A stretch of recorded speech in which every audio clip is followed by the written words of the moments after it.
रजोजुषे जन्मनि सत्त्ववृत्तये स्थितौ प्रजानां प्रलये तमस्पृशे अजाय सर्गस्थितिनाशहेतवे त्रयीमयाय त्रिगुणात्मने नमः।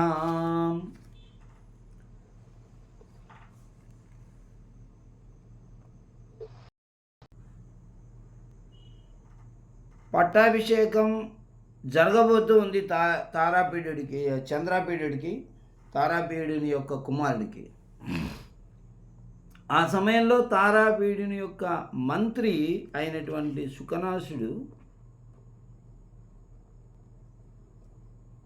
ఇతనికి ఉపదేశం చేస్తున్నాడు. నాయన, నీవు అసలే యవ్వనంలో ఉన్నావు, నీకు ఇప్పుడు యువరాజుగా పట్టాభిషేకం జరగబోతుంది, అంటే ఐశ్వర్యం కూడా వస్తుంది. కాబట్టి ఆ ఐశ్వర్యం అనేది ఈ విధమైన అవలక్షణాలను తెచ్చిపెడుతుంది. కాబట్టి దాంతో చాలా జాగ్రత్తగా ఉండాలి, యవ్వనంతో జాగ్రత్తగా ఉండాలి, ఆ వచ్చి పడేటువంటి ఐశ్వర్యంతోనూ జాగ్రత్తగా ఉండాలి అనేటువంటి విశేషాంశాలని చెబుతూ ఆ లక్ష్మీదేవి యొక్క స్వభావం ఎలా ఉంటుంది,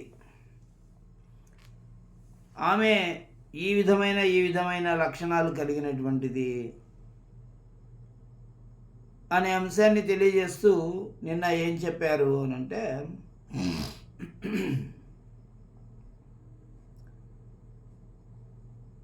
మందర పర్వతాన్ని చిలుకుతూ ఉన్న సమయంలో జన్మించినటువంటి లక్ష్మీదేవి ఇప్పటికి ఇంకా ఆ మందర పర్వతం యొక్క తిరుగులాటలో తిప్పటంలోనే ఉన్నట్లుగా భ్రాంతి కలిగినదై సంచారం చేస్తూ ఉన్నది. ఒక కమలం నుండి మరొక కమలానికి, ఒక కమల సరోవరం నుండి మరొక కమల సరోవరానికి సంచారం చేసేటువంటి సమయంలో పాదాన్ని పెట్టడానికి అక్కడ ఈ కలువల యొక్క తూళ్ళకి ఉండేటువంటి ముళ్ళులు గుచ్చుకుంటాయేమో అనేటువంటి ఉద్దేశంతో చాలా తేలికగా పాదాన్ని పెట్టడం వల్ల ఆమె అస్థిరంగా పాదాన్ని పెడుతూ ఉంది. స్థిరంగా పెట్టట్లేదు పాదాన్ని, అస్థిరంగా పెడుతూ ఉండడం వల్ల ముందుకు వెళ్ళిపోతూ ఉంది. చాలా ప్రయత్నం చేత కాపాడుకున్నప్పటికీ కూడా ఆవిడ వెళ్ళిపోతూ ఉంటుంది. కోటీశ్వరుల ఇళ్లలో మదగజముల యొక్క మదజలం అనేటువంటి మధువును సేవించడం ద్వారా మత్తెక్కినదై తుళ్ళి పడిపోతూ ఉన్నది.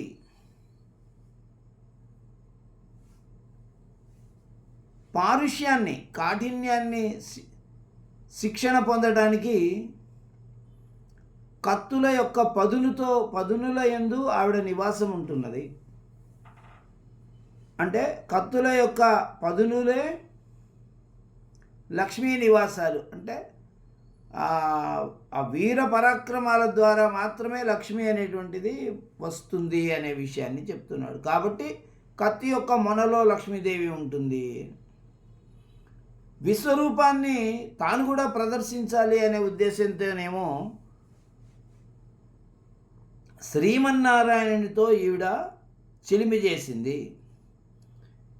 ఈవిడకి అప్రత్యయ బహుళ దివసాంత కమలమివ సముపచిత మూలదండ కోశ మండలాది, అంటే వీటిని సప్తాంగాలు అని అంటారు. స్వామి, అమాత్య, పురం, రాష్ట్రం, కోశ, దండ, సేన, సుహృత్ అనేటువంటి 7 అంగముల ద్వారా మహారాజులు రాజ్యాన్ని పరిపాలన చేస్తారు, సంపదలను నిలబెడతారు. అటువంటివి ఎన్ని చేసినా కూడా సాయంకాలపు కమలము వాడిపోయినట్లుగా ఈ లక్ష్మి వాళ్ళ దగ్గర నుంచి వెళ్ళిపోతుంది.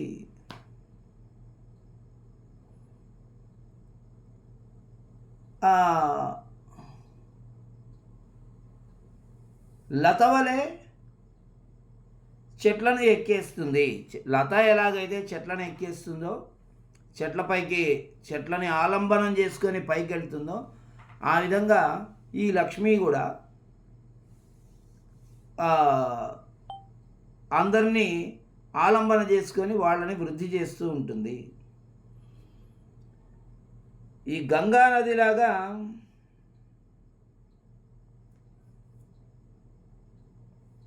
బుద్భుత తరంగాలు ఉంటాయి ఈమె దగ్గర. గంగా నదిలో ఎలాగైతే బుద్భుత తరంగాలు ఉంటాయో, ఈమె కూడా అలా బుద్భుత తరంగాలలాగా అత్యంత చంచలమైనటువంటిది. దివసకర గతి, సూర్యునిలాగా ఒక్కొక్కసారి ఒక్కొక్క చోట ఉంటుంది. సూర్యుడు ఎలాగైతే ఒక్కొక్క మాసంలో ఒక్కొక్క రాశిలో ఉంటాడో, అలా లక్ష్మీదేవి కూడా ఒక్కొక్కసారి ఒక్కొక్క చోట నివాసం ఉంటూ ఉంటుంది. పాతాళ గుహలాగా తమస్సును ఎక్కువగా కలిగి ఉంటుంది, ఎక్కువగా వ్యాపింపజేస్తుంది ఈవిడ. అంటే డబ్బును కోరుకునేటువంటి వాడు తమో వృత్తిలో ఉంటాడు. హిడింబ వలె హిడింబ ఎలాగైతే భీముని యొక్క సాహసాన్ని చూసి హృదయాన్ని సమర్పించిందో, అలా ఈ లక్ష్మీదేవి కూడా భయంకరమైనటువంటి సాహసాలను చూసి తన హృదయాన్ని ఇస్తూ ఉంటుంది. ప్రావృడివ అచిరద్యుతికారిణి, వర్షాకాలంలాగా చాలా తాత్కాలికంగా వెలుగును నింపుతుంది. ఎలాగైతే మెరుపులు అలా మెరిసి ఇలా మాయమైపోతాయో, ఆ విధంగా లక్ష్మీదేవి కూడా అందరి దగ్గర చాలా తాత్కాలికంగా ఉంటుంది. సరస్వతీదేవి చేత ఆలింగనం చేసుకోబడినవాడు అని తెలుసుకొని ఈర్ష్యతో పండితుడిని వదిలేస్తుంది. గుణవంతుణ్ణి అపవిత్రుడిలాగా భావించి అతన్ని స్పర్శ చేయకుండా ఉంటుంది. ఉదారసత్వుణ్ణి, దానం చేసేటువంటి గుణం ఉన్నటువంటి వాణ్ణి, ఉదారసత్వం అమంగళమివ, అంటరాని అపవిత్రునిలాగా చూసి అతన్ని తక్కువగా భావిస్తుంది. సుజనం అనిమిత్తమివ, సజ్జనుణ్ణి ఒక అపశకునంలాగా భావించి నపశ్యతి, అతన్ని చూడదు.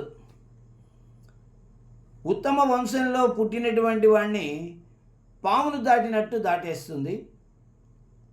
పరాక్రమవంతుణ్ణి ముళ్ళులాగా విసిరేస్తుంది, పక్కన పడేస్తుంది.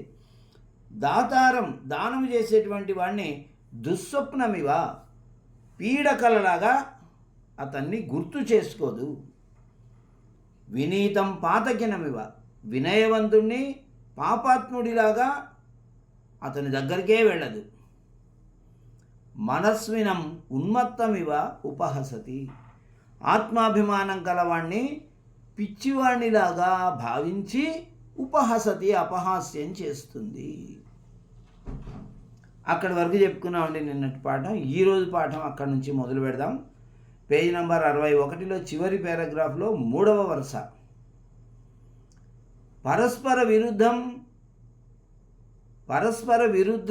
విరుద్ధంచ ఇంద్రజాలమివ దర్శయంతి ప్రకటయతి జగతి నిజం చరితం.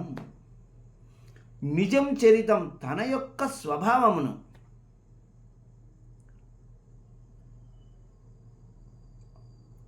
పరస్పర విరుద్ధం, ఒకదానితో ఒకటి విరుద్ధమైనటువంటి లక్షణాలని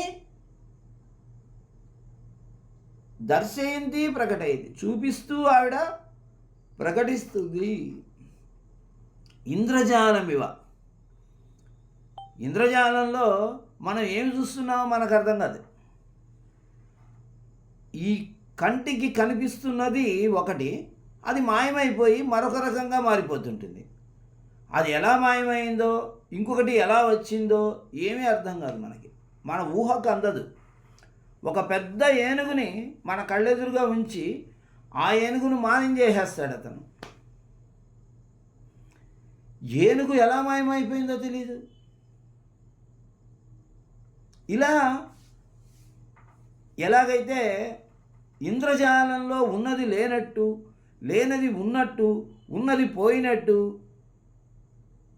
అక్కడ లేనటువంటి వస్తువు ఏదో సృష్టి జరిగినట్టు, ఒక ఖాళీ పెట్టెని తీసుకొచ్చి ఇలా ఇలా అని అంటాడు. ఆ ఖాళీ పెట్టెల నుంచి ఒక అమ్మాయి బయటకు వస్తుంది. ఇలా ఇంద్రజాలంలో ఎలాగైతే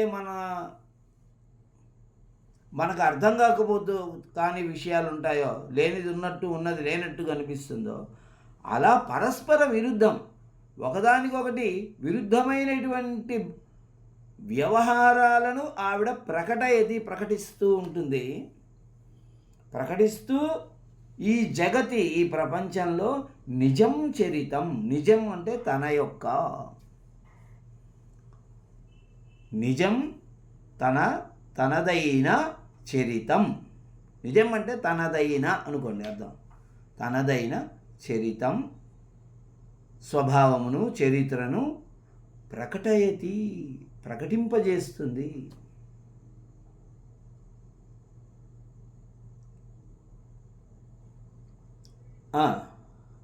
తథాహి, ఎలాగంటే ఏమిటండి ఏదో ఇంద్రజాలం అంటారు, ఆవిడేదో ప్రకటింపజేస్తుంది, పరస్పర విరుద్ధం అంటారు. అంటే ఉన్నది లేనట్టు చూపించడం అంటే విరుద్ధమే కదా, లేనిది ఉన్నట్టు చూపించడం విరుద్ధం కదా, అదే ఇంద్రజాలంలో జరిగేది.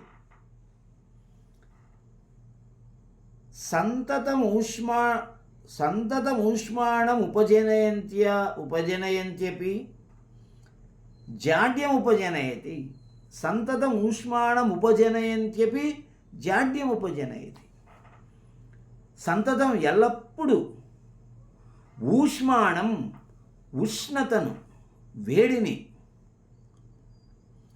ఉపజనయంతి కలిగిస్తున్నది, అపి అయినప్పటికీ, జాడ్యం మూర్ఖత్వమును, కదలిక లేకపోవడాన్ని ఉపజనయతి కలిగిస్తుంది. ఇప్పుడు ఉష్ణం ఎక్కడైతే ఉంటుందో అక్కడ కదలిక ఉంటుంది. మనందరం హాయిగా సంచారం చేస్తున్నాం, తిరుగుతున్నామంటే లోపల ఉష్ణం ఉంది. జఠరాగ్ని అనేది మండుతూ ఉంది. మనం తిన్నటువంటి ఆహారాన్ని అది అరిగిస్తుంది, మనం ముందుకెళ్తున్నాం. అంటే ఒక వాహనంలో ఏం జరుగుతుందో అదే జరుగుతుంది మనలో కూడా. వాహనంలో ఏం జరుగుతుంది, ఇంధనం మండుతూ ఉంటుంది. ఇంధనం మండుతూ ఉంటే ఉష్ణం అనేది ఏర్పడుతుంది. ఆ ఉష్ణం యొక్క ప్రభావం వలన వాహనం ముందుకెళ్తుంది. పెట్రోల్ అనేది మండుతూ ఉంటుంది. ఆ పెట్రోల్, డీజిల్ మండుతూ ఉండటం వలన ఒక వేడి ఏర్పడుతుంది. ఆ వేడి అనేది వాహనాన్ని ముందుకు తోస్తుంది. ఇది వాస్తవం. మనం కూడా, ప్రాణులు కూడా అంతే. ప్రాణులందరూ కూడా తినేటువంటి ఆహారమును అంతర్వర్తి అయినటువంటి జఠరాగ్ని అనేటువంటి ఒక అగ్ని ఉంది లోపల. ఆ అగ్ని అనేది మండుతూ ఉంటుంది. మనం తిన్న ఆహారం అంతా అక్కడ జీర్ణం అయిపోతుంది. ఆ జీర్ణం అవ్వడం అనేటువంటిది దానివల్ల మనం ముందుకెళ్తూ ఉంటాం. అలాంటి ఉష్ణత్వాన్ని ఈమె సృష్టిస్తుంది. డబ్బు అనగానే ఒక తపన మొదలవుతుంది అందరికీ. ఆ తపననే ఉష్ణం. మనం ఎలాగైనా ఇంకా సంపాదించాలి, ఇది సంపాదించాలి, ఇంత సంపాదించాలి, అలా చేయాలని చెప్పి వాళ్ళు నిద్ర మానేసి, ఆహారాన్ని మానేసి, వర్షం పడుతున్నా సరే, చలిగా ఉన్నా సరే, ఎండ ఉన్నా సరే లెక్క చేయకుండా రూపాయి కోసం కష్టపడతారు. ఆ తపననే ఉష్ణము అనే పేరుతో చెప్తుంది. అలాంటి ఉష్ణాన్ని కలిగించిండేది ఎవరు? డబ్బు, లక్ష్మి. ఆ లక్ష్మీదేవి ఏం చేస్తుందంటే, నువ్వు పో, పడుకోవద్దు, తినొద్దు, వెళ్ళు అని చెప్పి తరిమేస్తుంది. ఆరోగ్యం బాగలేకపోయినా సరే రూపాయి కోసం బయటికి వెళ్తాడు ఇతను. అది అలాంటి ఉష్ణాన్ని మనిషిలో కలిగించినప్పటికీ కూడా జడత్వాన్ని కలిగిస్తుంది. జాడ్యం, జడత్వం అంటే బద్ధకం, కదలనితనం. అలాంటి దాన్ని కలిగిస్తుంది. అదేమిటి అనంటే, జాడ్యం అంటే రెండు అర్థాలు. ఒకటి కదలనితనం అనేటువంటి ఒక అర్థం అయితే, రెండవది బుద్ధిమాంద్యం అని ఒక అర్థం. బుద్ధిమాంద్యము, బుద్ధిమాంద్యం అంటే మూర్ఖత్వాన్ని కలిగిస్తుంది. డబ్బు అనేది మూర్ఖత్వాన్ని కలిగిస్తుంది. ఎందుకు నాకే కావాలి అనేటువంటి ఒక పంతాన్ని ఏర్పాటు చేస్తుంది. ఆ పంతం వల్ల ఎదురుగున్నటువంటి వ్యక్తి ఎవరు అని ఆలోచన చేయకుండా డబ్బు నాకే కావాలి అనే పంతానికి పోతాడు ఇతడు. అదే మూర్ఖత్వం. అలా ఈ డబ్బు అనేది ఉష్ణాన్ని కలిగించినప్పటికీ ఒక బద్ధకమును కలిగిస్తుంది. ఆ బద్ధకమే జాడ్యం, బుద్ధిమాంద్యం. ఉన్నతి మాదదానాపి నీచస్వభావతాం ఆవిష్కరోతి. చూడండి, ఉష్ణం శీతలం అనుకోండి. ఇందాక అక్కడ ఉష్ణాన్ని కలిగించినప్పటికీ శీతలత్వాన్ని కలిగిస్తుంది. ఉష్ణం అంటే తపనను కలిగించినప్పటికీ బుద్ధిమాంద్యాన్ని కలిగిస్తుంది అని అర్థం. అక్కడ ఉన్నతి మాదదానాపి, పైకి ఉన్నతికి మనల్ని తీసుకెళ్తున్నప్పటికీ కూడా, ఉన్నతిం ఆదదాన, ఔన్నత్యాన్ని ఇస్తున్నది అయినప్పటికీ నీచ స్వభావం, ఒక అధమ స్వభావాన్ని ఆవిష్కరోతి, మనలో ఏర్పరుస్తుంది. ఒకడు కోటీశ్వరుడు ఉన్నాడు అని అంటే అతడు ఎంత కష్టపడితే కోటీశ్వరుడు అవుతాడండి. మనం నెల తిరిగేసరికి ఒక్క 5,000 10,000 మనం దాచుకుందామంటే మన వల్ల అవ్వటం లేదు. మొత్తం ఖర్చు అయిపోతుంది. వచ్చినదంతా తిరిగి మళ్ళీ 1వ తారీఖు వచ్చేసరికి ఖర్చు అయిపోతుంది. అటువంటిది అతడు కోటీశ్వరుడు అయ్యాడు అని అంటే ఎన్ని కష్టాలు పడి ఉంటాడు. ఏ రకంగా అతడు కూడబెట్టుకొని ఉండడం వల్ల పైకి వచ్చి ఉంటాడు. ఊరికనే అవ్వరు కదండి వాళ్ళైనా కూడా. అయితే అలాంటి ఉన్నత దశకు వెళ్ళినటువంటి వాడికి సమాజంలో ఏమనుకుంటారు, ఆయన ఎంతమందిని ముంచేశాడనండి, కోటీశ్వరుడు అయ్యాడు. తక్కువ ధనానికి వెళ్ళిపోతాడు.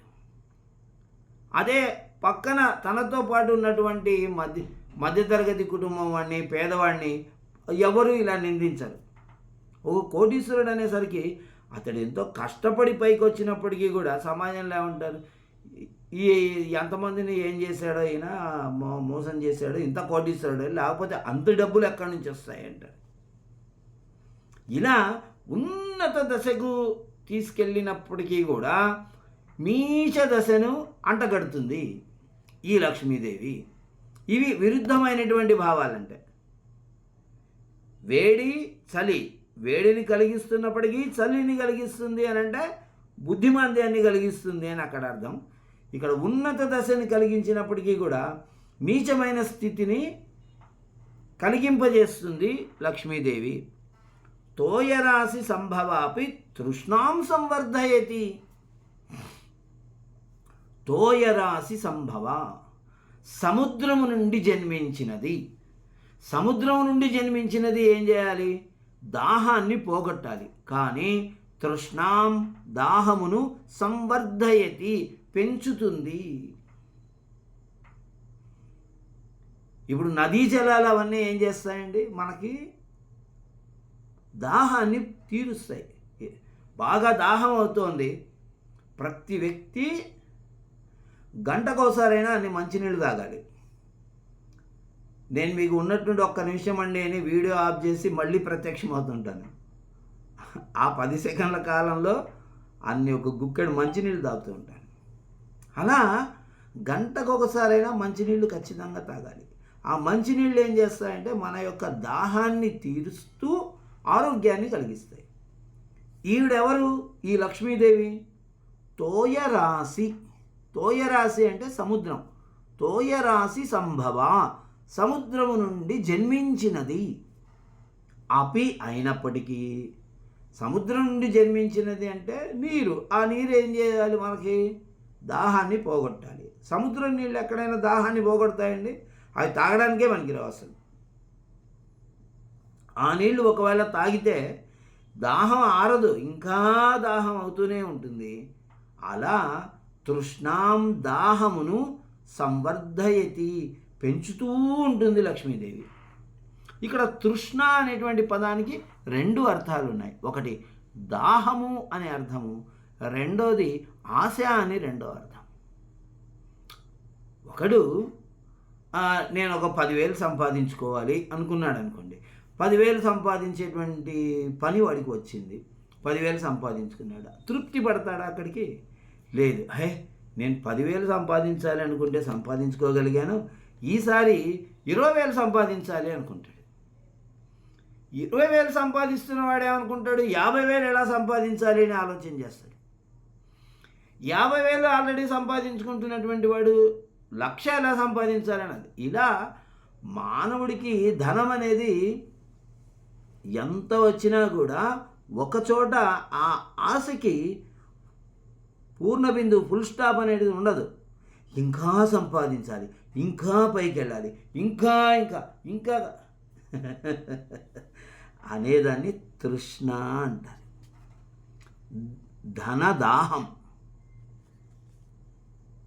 ధనదాహము అది ఈ కలుగుతూనే ఉంటుంది, కానీ మనిషిలో ఒక చోట ఆగదు.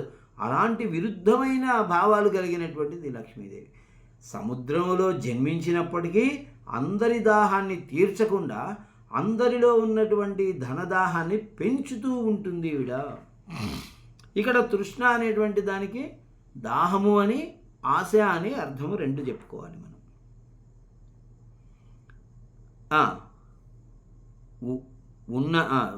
తోయరాశి సంభవాపి తృష్ణాం సంవర్ధయతి, ఈశ్వరతాం దధానాపి అశివ ప్రకృతిత్వం ఆతనోతి. ఈశ్వరతాం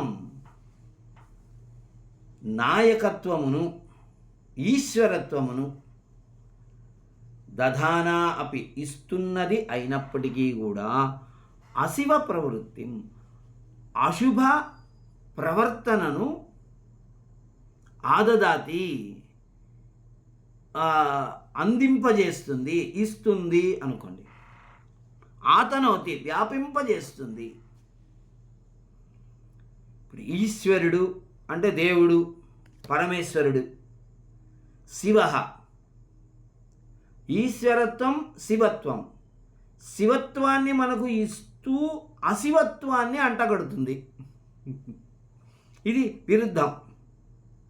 శివత్వం అశివత్వం, ఉష్ణం శీతలం, ఉన్నతి అధోగతి. తర్వాత ఇంకోటి ఏంటో చదువుకున్నాం, తోయరాశి సంభవ తృష్ణ, విరుద్ధం కదా. ఇక్కడ విరుద్ధం ఏంటి? శివత్వం అశివత్వం. శివత్వాన్ని మనకు ఇస్తున్నప్పటికీ కూడా అశివత్వం అమంగళాన్ని అంటగడుతుంది, అశుభాన్ని అంటగడుతుంది. ఈశ్వరతాం అనేటువంటి పదాన్ని ఉపయోగించాడు. శివత్వం అని ఉపయోగించవచ్చు, కానీ ఈశ్వరతాం అనే పదాన్ని ఉపయోగించాడు. ధనవంతుడు సమాజంలో ఈశ్వరుడు అనేటువంటి పేరుతో పిలువబడుతున్నాడు. అతను కోటీశ్వరుడండి అంటారు కదా. కోటీశ్వరుడని ఈశ్వరుడు అనే పేరుతో పిలువబడుతున్నాడు డబ్బు ద్వారా. అంటే ధనవంతుడైనటువంటి వ్యక్తి సమాజంలో ఈశ్వరుడు అని పిలువబడుతున్నాడు. పక్కన కోటి అనేటువంటిది ఒకటి ఉంది. ఆ కోటిని పక్కన పెడితే అతడు ఈశ్వరుడు. కోటి చేత ఈశ్వరుడు. కోట్యా ఈశ్వర కోటీశ్వర, తృతీయ తత్పురుషం అది. అతని దగ్గర ఉన్నటువంటి కోటి చేత అతడు ఈశ్వరుడయ్యాడు అని అర్థం. కాబట్టి ఇలాంటి ఈశ్వరత్వాన్ని లక్ష్మీదేవి ఇచ్చినప్పటికీ అతన్ని అపవిత్రుని చేస్తుంది. అతన్ని అశివత్వ ప్రకృతిత్వం, అతనిలో ఒక అపవిత్రమైనటువంటి స్వభావాన్ని వ్యాపింపజేస్తుంది. డబ్బు గలవాడు అంతా అలాంటి ఆలోచనలే చేస్తాడు. డబ్బు గలవాడు ఏం చేస్తాడంటే తనతో పాటు డబ్బు గలవాళ్లే కూర్చోవాలి, డబ్బు గలవాళ్ళతో కలిసి భోజనం చేయాలి, నేను సమాజంలో ఒక ప్రత్యేకమైనటువంటి వ్యక్తిని, నేను వీడితో మాట్లాడకూడదు, వాడితో కలిసి కూర్చోకూడదు, వీడిచ్చే వస్తువుల్ని తినకూడదు, ఇలాంటి దుర్మార్గపు ఆలోచనలు చేస్తాడు. అప్పటి వరకు వీడు అందరితో కలిసి ఉంటాడు. ఎప్పుడైతే కొంత ఒక స్థాయి ఏర్పడుతుందో ఐశ్వర్యంలో, అప్పటి నుంచి ఇలాంటి దిక్కుమాలిన ఆలోచనలు వస్తాయి. ఎందుకని అతడు ఈశ్వరుడు అయిపోయినా కూడా అశివత్వం, అపవిత్రమైనటువంటి ఆలోచనలని ఈ లక్ష్మి అంటగడుతుందంటే, అలా అయినటువంటి వాడు ఇలా ఆలోచన చేస్తాడు. నేను ఈ కారులో వెళ్తున్నాను, అతనిది ఏమిటి కారు? అతనిది ఆ కారు. ఓ, నాకంటే ₹1,00,000 తక్కువే ఆ కారు. ఓ, ఇతను వెళ్తున్నాడు, ఇతను నాకంటే 5 లక్షలు ఎక్కువ కారులో వెళ్తాడు. ఇలాంటి దిక్కుమాలిన ఆలోచనలన్నీ వస్తాయి ధనవంతులకి. సామాన్యుడికి అలాంటి ఆలోచన లేదు. వాడు కడుపు నిండితే చాలా ఆనందంగా నిద్రపోతాడు. కాబట్టి లక్ష్మి వలన ఇలాంటి, లక్ష్మి చంచలమైనది కనుక మానవులలో ఇలాంటి భావాలను కలిగిస్తుంది అని శుకనాసుడు ఉపదేశం చేస్తూ ఉన్నాడు.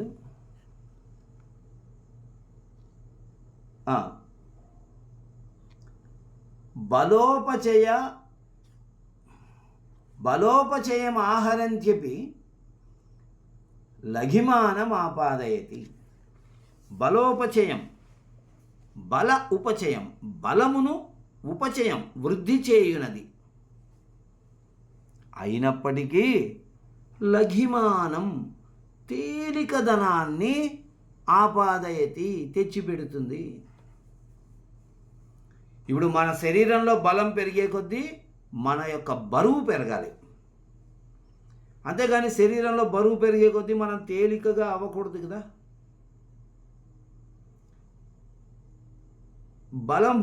బలాన్ని పెంచుతుంది, తేలికగా చేస్తుంది. సమాజంలో డబ్బు గలవాడు అంటే చాలా తేలికైనటువంటి వాడు గౌరవించరు ఎవరు. అంటే అయితే మాకేంటండి, ఆయన కోటీశ్వరుడు అయితే మాకేంటండి. ఒక కోటీశ్వరుడు రోడ్డెంబడి వెళ్తుంటే ఆయన్ని నమస్కారాలండి, దండాలండి, బాగున్నారండి అని అడగరు. అతని వల్ల మనకేంటండి ప్రయోజనం? ఒక మంచి సంఘ సంస్కర్త, లేకపోతే ఒక గురువు గారు, ఒక స్థాయిలో ఉన్నట్టు ఒక పురోహితుడు, ఒక అర్చకుడు లాంటి వ్యక్తి, ఒక 10 మందికి మంచి చేసేటువంటి వ్యక్తి సమాజంలో వెళ్తుంటే అతన్ని అందరూ పలకరిస్తారు, అతన్ని పరిచయం చేసుకోవడానికి ప్రయత్నం చేస్తారు. కాబట్టి మనం ఈ మహాత్ములు అని పిలుస్తూ వాళ్ళ జీవిత చరిత్రలు ఈరోజు చదువుకుంటున్నామంటే వాళ్ళు ఎంతో సంపాదించారు, కోటీశ్వరులు కాబట్టి కాదు. వాళ్ళలో అనంతమైనటువంటి గుణ సంపద ఉంది కాబట్టి వాళ్ళని మనం గౌరవిస్తున్నాం. కాబట్టి ఈ సంపద అనేది మనకు చాలా బలాన్ని చేకూరుస్తున్నట్టు ఉన్నప్పటికీ, బలాన్ని చేకూరుస్తున్నప్పటికీ సమాజంలో మాత్రం తేలికైపోతూ ఉంటాడు వ్యక్తి. అలా బలము, తేలిక అనేటువంటి 2 విరుద్ధమైనటువంటి భావాలని కలిగిస్తుంది. బలాన్ని కలిగిస్తూ తేలిక చేస్తుంది మనిషిని. అమృత సహోదరాపి కటుక విపాక. అమృత సహోదరి, ఈవిడెవరు? సహోదరా అని టాప్ చేశారు ఇక్కడ. సహోదరి అనేది జ్ఞేపు. అమృత సహోదర, అమృతానికి సహోదరి ఈవిడ. అమృతానికి అక్కయ్యో చెల్లెలో అవుతుంది, చెల్లెలే అనుకుందాం. అయినప్పటికీ కటుక విపాక, కారమైనటువంటి రుచిని కలిగిస్తుంది. ధన సంపాదన అనేది కష్టకరమైనటువంటి విషయం కదా. కాబట్టి డబ్బు చేతిలో పడ్డప్పుడు ఆనందంగానే ఉంటుంది, కానీ ఈ డబ్బు చేతిలో పడేటువంటి ఆ ఒక్క క్షణం కోసము ఎన్ని గంటలు కష్టపడాలి, ఎన్ని గంటలు కష్టపడితే ఎంత శారీరకమైనటువంటి శ్రమకు గురైతే మనకు ఆ విధమైనటువంటి ఇది కలుగుతుంది. కాబట్టి ఈ లక్ష్మిని సంపాదించడం కోసం మనిషి అరిగిపోతాడనమాట. అదే కటుక విపాక, కారం అనేటువంటి రుచి. ప్రతివాడు పని చేయాలంటే బద్దకిస్తాడమ్మా. ఏదో ఆదివారం కూడా రమ్మంటున్నారండి వీళ్ళు అంటే, ఆదివారం వెళ్తే మరి డబ్బులు వస్తాయిగా అంటే ఆదివారం కూడా రమ్మంటున్నారండి అంటూ పని చేయడానికి మనిషి బద్దకిస్తాడు. అమృత సహోదరి అమృతాన్ని అమృతానికి చెల్లెలైనప్పుడు ఆవిడ ఆ, అదే అమృతానికి చంద్రుడు అదే సహోదరాన్ని ఆ, అలా ఇప్పుడు చంద్రునికి ఈవిడ సహోదరి ఎందుకైంది? సముద్రంలో ఒకే సముద్రంలో పుట్టారు కాబట్టి. పుట్టేది. అమృతానికి కూడా సహోదరే కదా, అమృతం కూడా సముద్రంలోనే పుట్టింది కదా. అవును, సహోదరా అన్నారేంటి స్త్రీవాచకం ఉండకుండా. సహోదరా ఆ మాట నేను మొదట్లోనే చెప్పాను. సహోదరా అని స్త్రీలింగం అని చెప్పారు. ఏమి సహోదరా అపి సహోదరా ఆకారాంత స్త్రీలింగం చెప్పారు. అమృతానికి సహోదర అయినప్పుడు ఈవిడ ఎలాంటి రుచిని కలిగి ఉండాలి? తియ్యటి రుచిని కలిగి ఉండాలి. మనకి చాలా సుఖాన్ని మాత్రమే అందించాలి. ఆమె కోసం మనం పని చేస్తున్నటువంటి సమయంలో మనకు సుఖం ఉండాలి, మనకు ఆనందం ఉండాలి. కానీ కటుక విపాక కారముతో కూడినటువంటి అనుభవాన్ని ఇస్తుంది మనకి ఈ లక్ష్మీదేవి. అలా అమృతత్వము క్షారగుణము కారం అనేటువంటిది మనకి కష్టకరమైనటువంటి రుచి. షడ్రుచుల్లో మన ఇష్టపడేటువంటి రుచి అయినప్పటికీ కూడా అది ఎక్కువ అవ్వకూడదు, తగినంత ఉంటే ఆనందంగా ఉంటుంది. ఇప్పుడు మనకి అదే తీయదనం అనుకోండి, తీయదనాన్ని మళ్ళీ మళ్ళీ కోరుకుంటాం మనం, ఇంకా పెట్టండి ఇంకా పెట్టండి అంటాం. కానీ కారం అనేసరికి ఏంటంటే మిరపకాయ బజ్జీలు మనకు చాలా ఇష్టంగా ఒక్కసారి కొరుకుతాం, కానీ అది మండింది అని అంటే ముక్కులో నుంచి కళ్ళల్లో నుంచి నీరు కారిపోతూ ఉంటుంది, ముఖమంతా ఎర్రగా అయిపోతుంది. అది ఎన్ని గ్లాసులు నీళ్లు తాగినా కూడా ఆ నోటిలో మంట అనేది ఆరదు. అటువంటి దుఃఖమైన అనుభవాన్ని ఇస్తుంది కారం. తీపి అనేది అలాంటి అనుభవాన్ని ఇవ్వదు. తీపి అనేది కొంచెం ఎక్కువైనప్పటికీ కూడా మనకు ఆనందాన్ని ఇస్తుంది. అబ్బా ఏమండి ఇంత తీపి వేసారు దీంట్లో అని మనం కష్టపడేటువంటి పరిస్థితి రాదు. కాబట్టి ఈవిడ అమృతమయి అయినప్పటికీ కూడా మనకి కారమైనటువంటి అనుభవాన్ని ఇస్తుంది. ఆవిడ ఉంటే మనకి సంతోషం, ఆవిడ పోయినప్పుడు దుఃఖం అవుతుంది. డబ్బు కోసం తాపత్రయపడడం దుఃఖం, డబ్బు వస్తే దాన్ని సంరక్షించడం దుఃఖం, డబ్బు మళ్ళీ ఖర్చు అయిపోయిందని మరొక దుఃఖం. ఏమండి ఈ మాత్రం దానికి ఇంత డబ్బులు పోసానండి నేను, ఏం లాభం అండి? అంత డబ్బులు పెట్టి ఏసీ తెచ్చుకుంటే అది గాలే ఇవ్వట్లేదండి, దానికోసం మళ్ళా 5,000 పెట్టి రిపేర్ చేయాల్సి వచ్చిందండి అని ఈ ఖర్చు గుర్తొచ్చినప్పుడంతా కూడా మానసికమైనటువంటి ఆందోళనే కలుగుతుంది. ఇది కటుక విపాక. అది కారముతో మనం ఏ విధమైన దుఃఖాన్ని అనుభవిస్తామో అలాంటి దుఃఖాన్ని ఇస్తుంది అమృతమయి అయినప్పటికీ కూడా ఈ లక్ష్మీదేవి.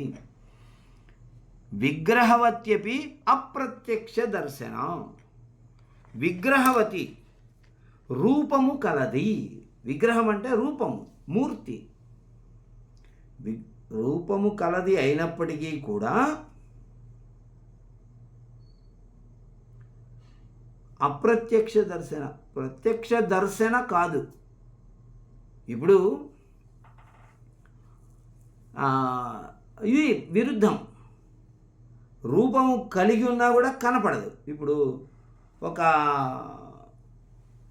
ఇప్పుడు మనం అనుకుంటున్నాం ఒక వ్యక్తి ఉన్నాడు, అతడు ఒక 5 కోట్ల రూపాయలు, ఒక 5 కోట్ల ఆస్తి సంపాదించుకున్నాడు అనుకుందాం. 5 కోట్లు మనకు కనపడుతూ ఉంటాయా ఏంటి? కాదు కదా. ఇప్పుడు మనం కూడా ఉన్నాం, మన దగ్గర ఎంతో 1000 రూపాయలు 5,000 ఉన్నాయి, కనిపిస్తాయా ఏంటి? బయటికి కనపడవు. అందరి దగ్గర డబ్బులు ఉంటాయి, బంగారం ఉంటుంది, ఇంకా ఏవో డైమండ్స్ ఉంటాయి, ఇంకా ఏవేవో ఉంటాయి. అవి ఎవ్వరికి కనపడకుండా పెట్టుకుంటారు వాళ్ళు. ఇంట్లో టీవీ కనపడేలా పెడతారు, ఫ్యాన్లు కనపడేలా పెడతారు, కుర్చీలు కనపడేలా పెడతారు, ఇంట్లో ఉన్నటువంటి ఏ వస్తువునైనా సరే కనపడేలా పెడతారు. కానీ డబ్బులు కనపడేలా పెడతారండి? ఒక 500 రూపాయలు కట్ట టేబుల్ మీద పెడతారా ఏంటి? ఎవరు పెట్టరు కదా. 10 రూపాయలైనా సరే దాన్ని చాలా జాగ్రత్తగా ఒక చోట దాచుతారు. అవసరమైన సమయంలో దాన్ని తీస్తారు బయటికి. అది అప్రత్యక్ష దర్శన, ఎవరికి కనపడనటువంటి దర్శనం ఇవ్వదు. రూపం ఉన్నప్పటికీ బయటికి కనపడనటువంటి స్వభావం. మన దగ్గర డబ్బులు ఉన్నప్పటికీ దాన్ని మనం బయటకు కనపరచము. చాలామంది అంతే, బయటికి కనపరచరు ధనాన్ని. అంటే కొంతమంది కనపరుస్తారనుకోండి, వాళ్ళు ఇక్కడొక చైన్ వేసుకొని ఇక్కడొక చైన్ వేసుకొని ఆ చైన్ కనపడటం లేదని తీసి పైన వేసుకొని బ్రాస్లెట్ పెట్టుకొని ఉంగరాలు పెట్టుకొని ఇలా మాట్లాడుతుంటారు.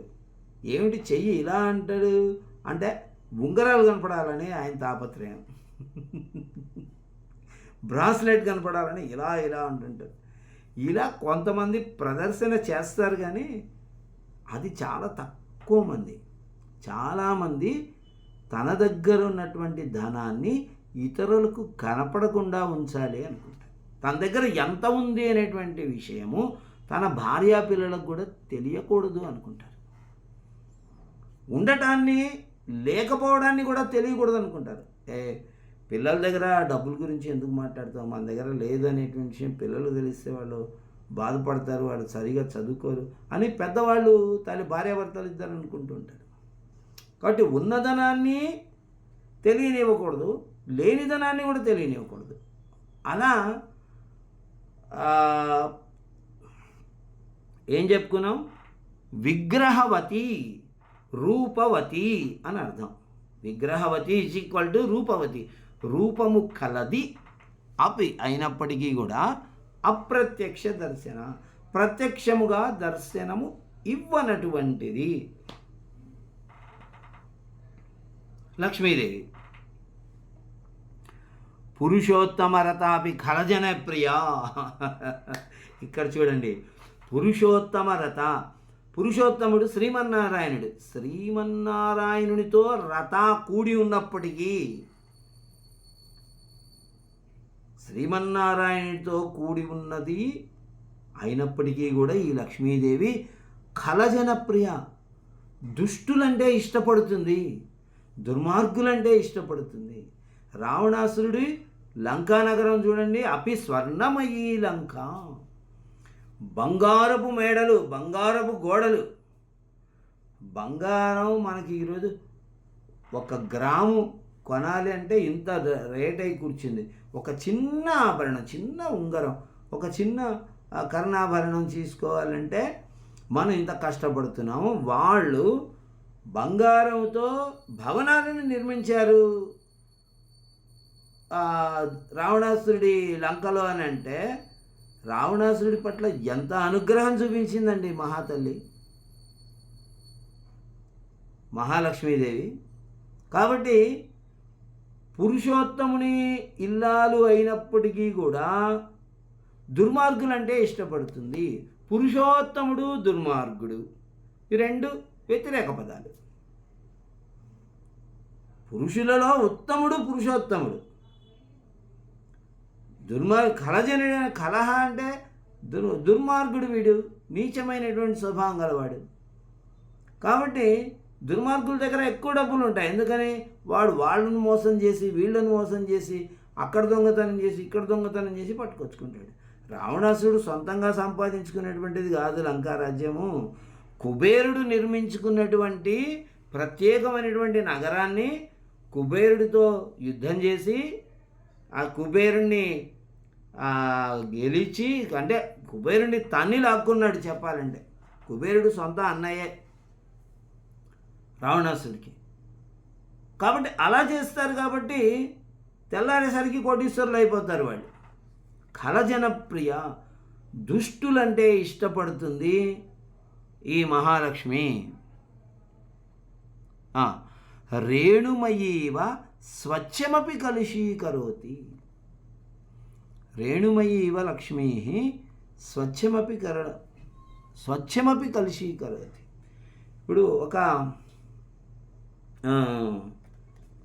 ఇప్పుడు మనం వెళ్ళి మనకు దగ్గరలో ఉన్నటువంటి ఒక చెరువు లేకపోతే మన నది లాంటి దాన్ని చూస్తే నీళ్లు స్వచ్ఛంగా నీట్గా బాగా పారుతూ ఉంటాయి. మనం 2 చేతుల్లోకి నీళ్లు తీసుకొని చక్కగా తాగేసేచే స్పష్టంగా మనకు స్వచ్ఛంగా కనపడతాయి. మనం చేతుల్లోకి నీళ్లు తీసుకున్నా కూడా మన చేతి యొక్క రేఖలు అవన్నీ చేతులు స్పష్టంగా కనిపిస్తాయి. అంత స్వచ్ఛమైనటువంటి నీరు ఇప్పుడు ప్రవహిస్తూ ఉంటుంది. సరే, తక్కువ నీరు ప్రవహిస్తూ ఉండొచ్చు, కానీ స్వచ్ఛమైన నీరు ప్రవహిస్తుంటుంది. అదే మనకి ఇప్పుడు 4 వర్షాలు పడిన తర్వాత జూలైలోనో ఆగస్టులోనో మనం వెళ్ళి చూస్తే నదులన్నీ నిండుగా ప్రవహిస్తూ ఉంటాయి, కానీ ఆ నీరంతా మట్టిగా ఉంటుంది, మట్టితో కూడుకొని ఉంటుంది. రేణుమయీ, ధూళితో నిండినది. ధూళితో నిండినటువంటి జలం ఎలా ఉంటుందండి? దాని యొక్క రంగు ఎలా ఉంటుంది? ఆ జలాన్ని మీరు చేతిలోకి తీసుకోండి, చేతిలో రేఖలు కనిపిస్తాయా మీకు? ఆ నీళ్ళని తాగాలని అనిపిస్తుందా మీకు? ఎందుకని?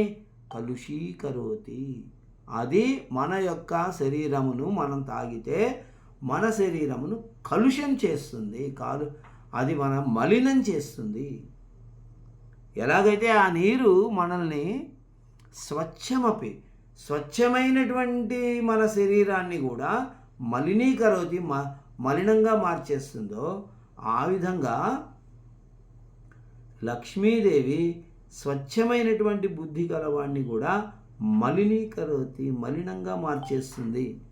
డబ్బు కోసం ప్రతి వ్యక్తి ఏం చేస్తాడు?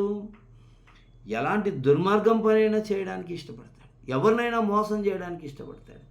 వాడికి తెలియకుండా దొంగతనంగా దీన్ని ఎత్తుకుపోదాం అనేటువంటి ఆలోచన వస్తుంది. ఇవి డబ్బు విషయంలోనే వస్తుంది. కానీ ఈ సంస్కృతం పుస్తకం చాలా బాగుంది, మనం ఈ సంస్కృత పుస్తకాన్ని దొంగతనం చేసి తీసుకెళ్ళి బాగా చదువుకుందాం అని ఎవడు అనుకోడు. ఆ సంస్కృత పుస్తకం బాగుంది, దీన్ని ఎత్తుకెళ్దాం అని అనుకున్నాడు అని అంటే దీన్ని 10 రూపాయలకైనా సరే మనం అమ్ముకోవచ్చు, ఆ 10 రూపాయలు వస్తుంది అనే భావంతో తీసుకెళ్తాడు. కానీ నేను చదివి మంచి జ్ఞానిని అవ్వాలి అనే ఉద్దేశంతో పుస్తకాలు ఎత్తుకెళ్ళరు ఎవరు. కాబట్టి ఏంటి? ఇలాంటి దుర్మార్గపు బుద్ధులను ఇస్తుంది. కలుషీకరోతి, మలినం చేస్తుంది మనిషి యొక్క బుద్ధిని లక్ష్మీదేవి. యథా యథా చేయం చపలా దీప్యతే తథా తథా దీపశిఖేవ కజ్జల మలినమేవ కర్మ కేవలం ఉద్వమతి. యథా యథా ఇయం, ఏ విధంగా ఈ లక్ష్మీదేవి చపలా, చంచలమైనటువంటి స్వభావంతో దీప్యతే, ప్రకాశిస్తూ ఉన్నదో, తథా ఆ విధంగా దీపశిఖ ఇవ, దీపశిఖ వలె, కజ్జల మలినమేవ. కజ్జలం అంటే కాటుక అనేటువంటి ఒక మలినాన్ని మాత్రమే,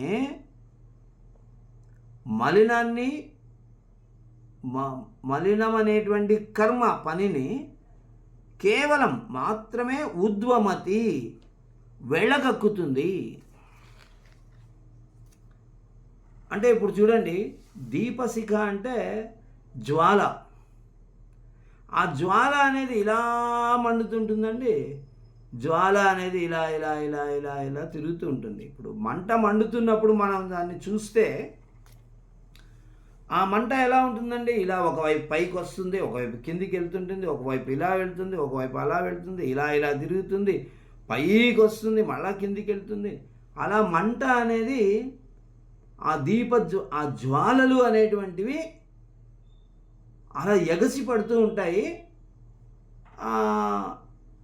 స్థిరంగా ఉండవు.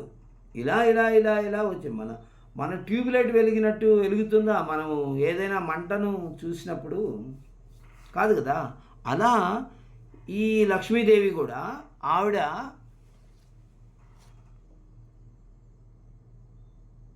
స్థిరంగా ఉండదు. స్థిరంగా ఉండకుండా దీపశిఖలాగా కాస్త ఎక్కువ అవుతుంటుంది, కాస్త తక్కువ అవుతూ ఉంటుంది.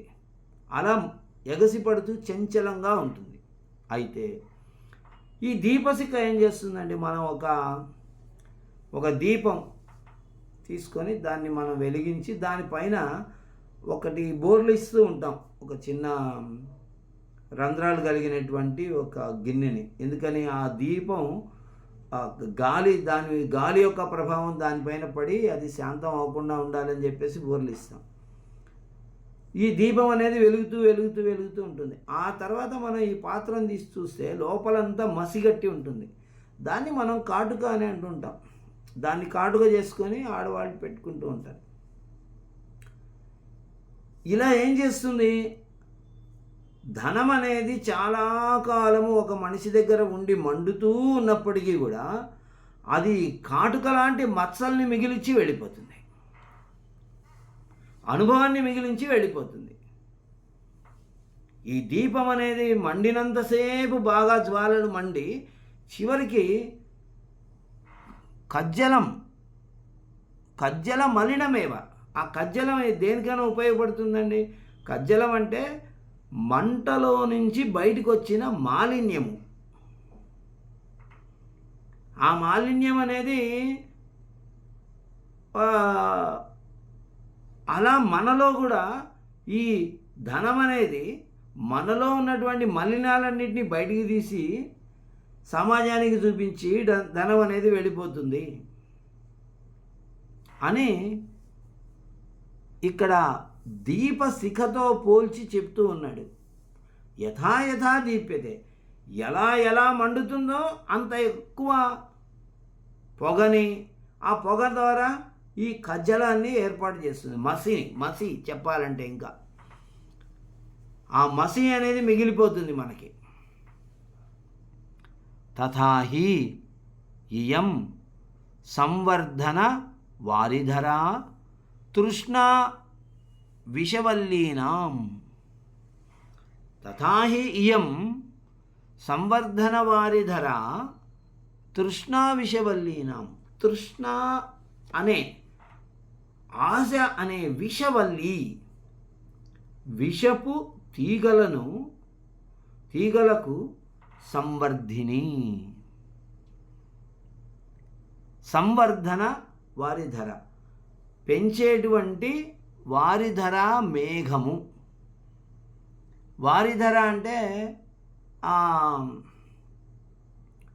నీటిని కలిగి ఉన్న, నీటిని ధరించినది. జలధరము అని అర్థం. జలధరం మేఘం ఏం చేస్తుందండి, వర్షాన్ని కురిపిస్తుంది. వర్షాన్ని కురిపించడం ద్వారా ఇప్పుడు మనము అవి ఇవి కూరగాయలు అవి ఇవి ఏవో పడేసి ఉంటాం భూమిలో, ఆ విత్తనాలన్నీ భూమిలో ఉంటాయి. రేపు ఏమవుతుంది, వర్షం పడగానే అవన్నీ కూడా మొలకెత్తుతాయి. మొలకెత్తి అవి పెరుగుతాయి. ఇలా భూమిలో ఉన్నటువంటి విత్తనాలు ఏవైతే ఉన్నాయో అవి వర్షం పడినప్పుడు అవి మొలకెత్తి పైకి వస్తాయి, మొక్కలుగా మారుతాయి. అలా విషవల్లీనం, విషము అనేటువంటి విషపు తీగలను పెంచుతుందట. విషపు తీగలను పెంచేటువంటి మేఘము ఈ లక్ష్మీదేవి. లక్ష్మీదేవి ఏంటంటే విషపు తీగల్ని పెంచడం ఏంటండి అంటే విషపూరితమైనటువంటి భావజాలాన్ని పెంచుతుంది డబ్బు అనేటువంటిది. డబ్బు అనేది ఏం చేస్తుందో, వాడు 4 అవర్లు పాఠం చెప్తాను, నేను 6 అవర్లు పాఠం చెప్తాను. వాడికేమో అంత ఇస్తారు, నాకేమో ఇంత ఇస్తారు. ఈ విధమైనటువంటి వాడేమో మొన్న నాకంటే చాలా జూనియర్, వాడికి ఇంత ఇస్తున్నారు, నాకు ఇంత ఇస్తున్నారు. ఈ రకమైనటువంటి లెక్కలు వేసుకుంటూ ఉంటారు.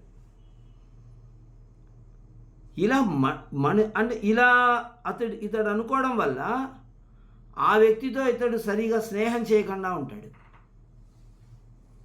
ఏ వ్యక్తి పట్ల ఇతను నాకన్నా ఎక్కువ డబ్బు సంపాదిస్తున్నాడు అనో, నాకన్నా ఎక్కువ ఇది చేస్తున్నాడు అనే భావన ఎప్పుడైతే కలుగుతుందో అప్పుడు ఈ వ్యక్తి ఆ వ్యక్తితో స్నేహపూరితమైనటువంటి సంభాషణ చేయలేడు. అదొక విషయం కదా మనిషిలో.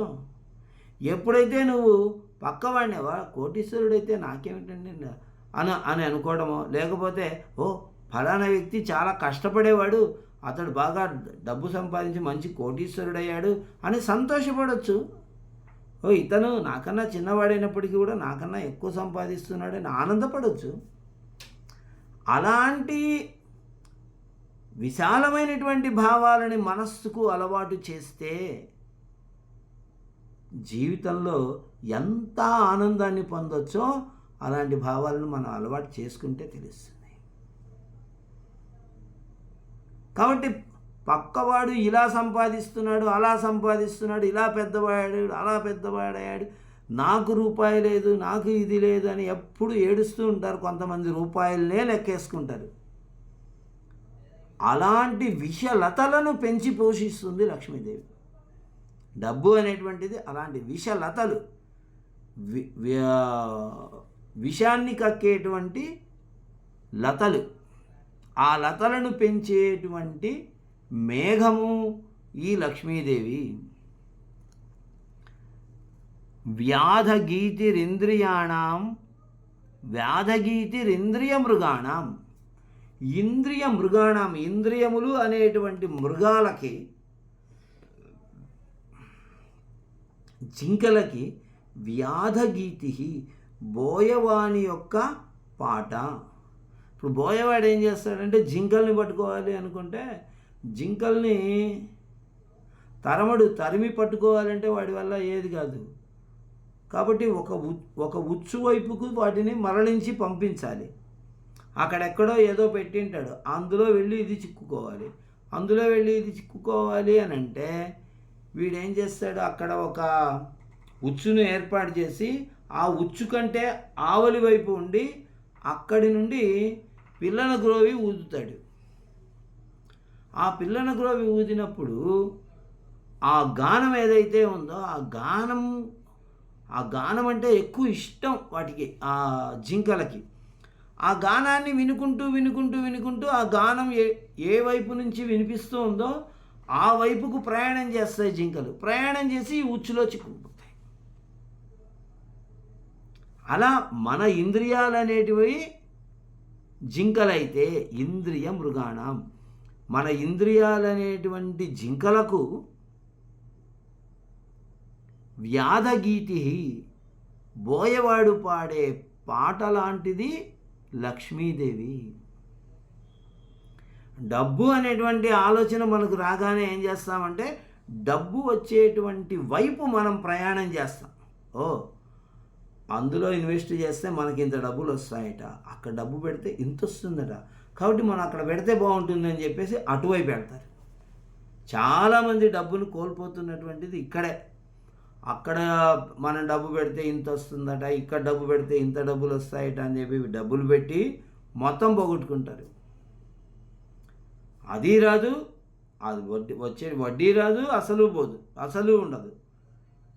అలా ఈ జింక ఆ పాట వింటూ ఆనందపడాలని వెళ్ళిపోయి అసలుకే మోసపోతుంది, బోయవాడి ఉచ్చులో చిక్కుకుపోతుంది. అలా మానవుడు కూడా ధనం వైపు ప్రయాణం చేసి అక్కడ ఒక ఉచ్చులో చిక్కుకుపోతాడు, మోసపోతాడు.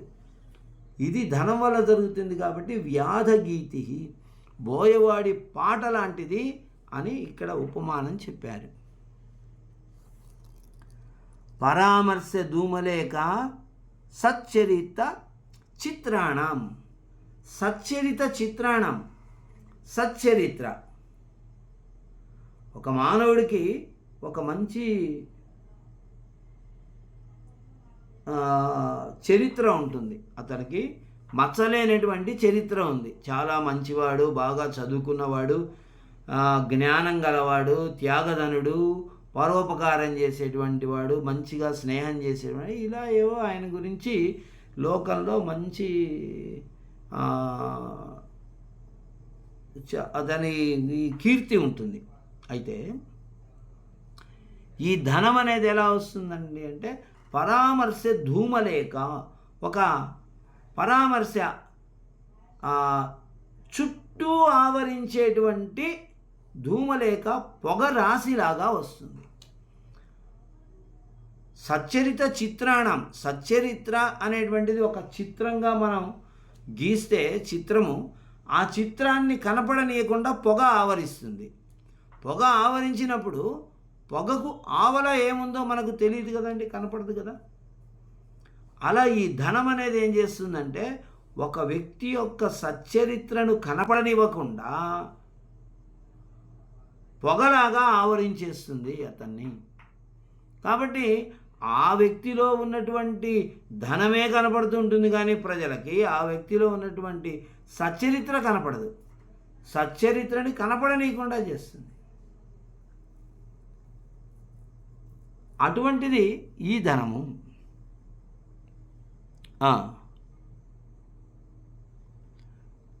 విభ్రమశయ్యా మోహదీర్ఘ నిద్రాణం.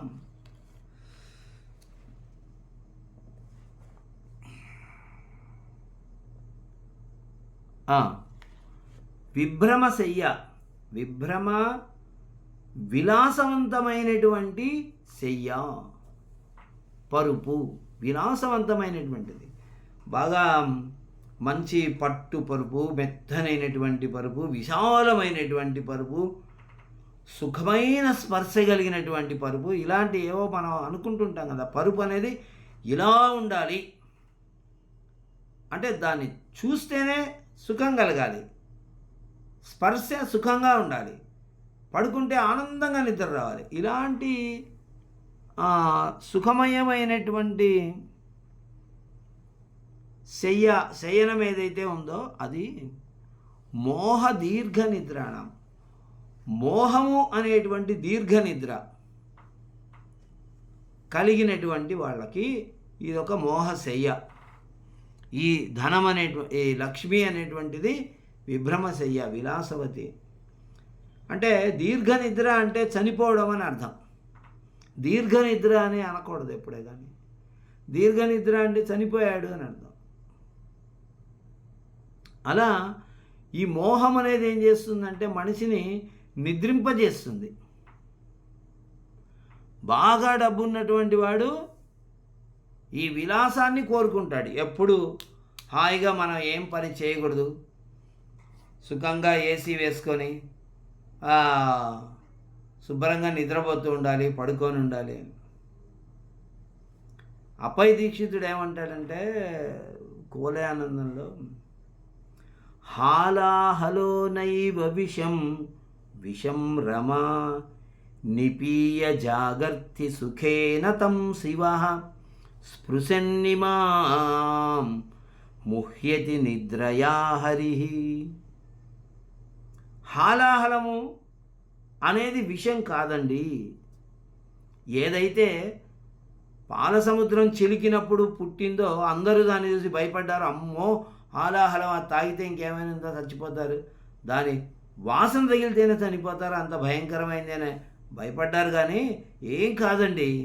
చూడండి అక్కడ నిపీయ జాగర్తి సుఖేన, నిపీయ చక్కగా తాగినప్పటికీ కూడా సుఖేన సుఖంగా జాగర్తి మేలుకొనే ఉన్నాడు శివ. శివుడు ఆ హాలాహలం మొత్తాన్ని తాగేసి సముద్రమంతా హాలాహలం తాగేసి ఆనందంగా ఆయన తాండవం చేసుకుంటూ భార్య బిడ్డలతో చక్కగా కాలక్షేపం చేసుకుంటున్నాడు కైలాసంలో. మరి విషం అని దేన్ని అనాలండి? విషం రమా, రమా లక్ష్మీదేవి విషము, ఐశ్వర్యం అనేది విషము. స్పృశన్నిమాం, అలా స్పర్శ కలిగితే చాలు నిద్రయా హరి, నిద్ర చేత హరి ముహ్యతి మూర్ఛపోయాడు. శ్రీ మహావిష్ణువు ఎప్పుడు నిద్రపోతూ ఉంటాడు, లక్ష్మీదేవి ఆయన పాదాలను స్పృశిస్తూ ఉంటుంది. లక్ష్మీదేవి యొక్క కరస్పర్శ తగిలితే చాలు మనిషి పడిపోయి నిద్రపోతాడు. కాబట్టి విషము యొక్క స్వభావం ఏంటి? మనిషిని పడగొట్టడమే విషయం యొక్క స్వభావం. మనిషిని పడేస్తుంది విషయం.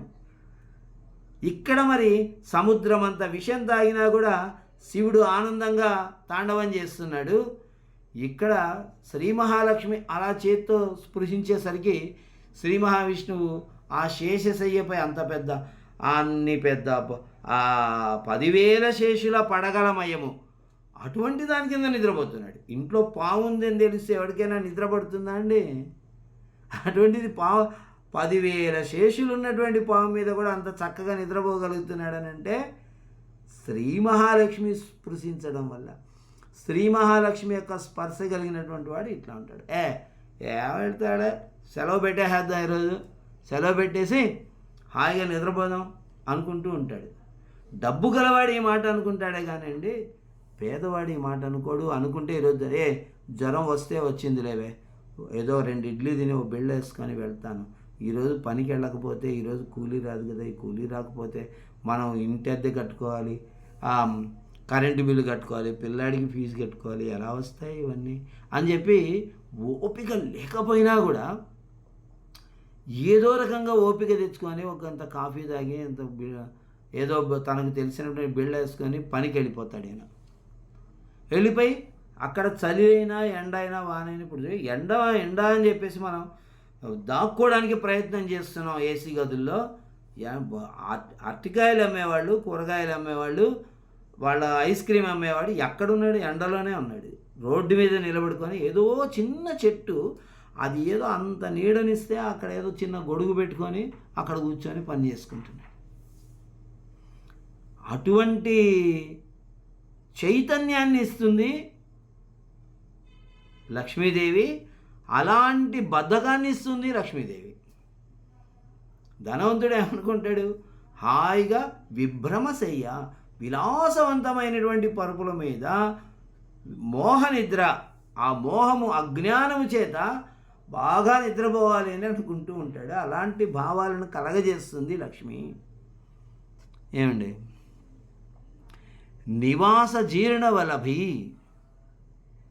నివాస జీర్ణవలభి ఘనమద పిశాచికానాం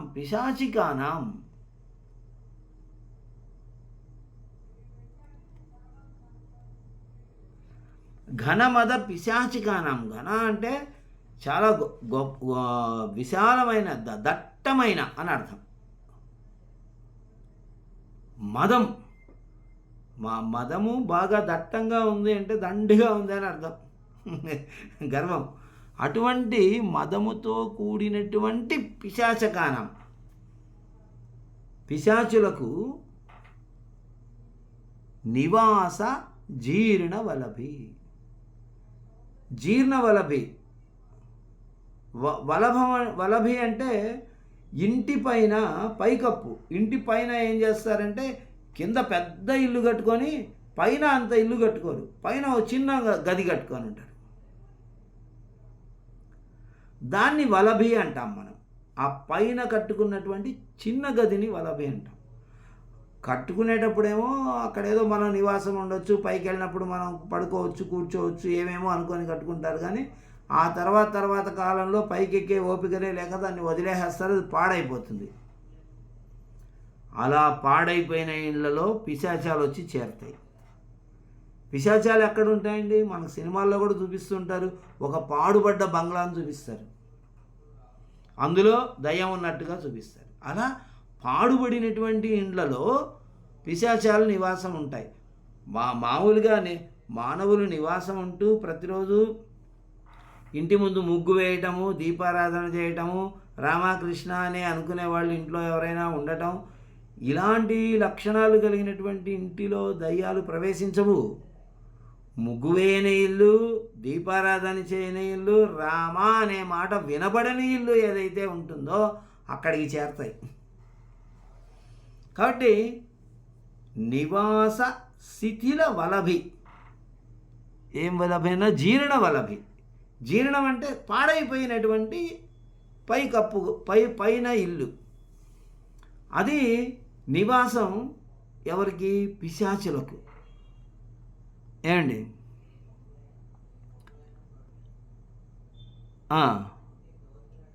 ఘనమద పిశాచకానాం జీర్ణవలభి లక్ష్మి.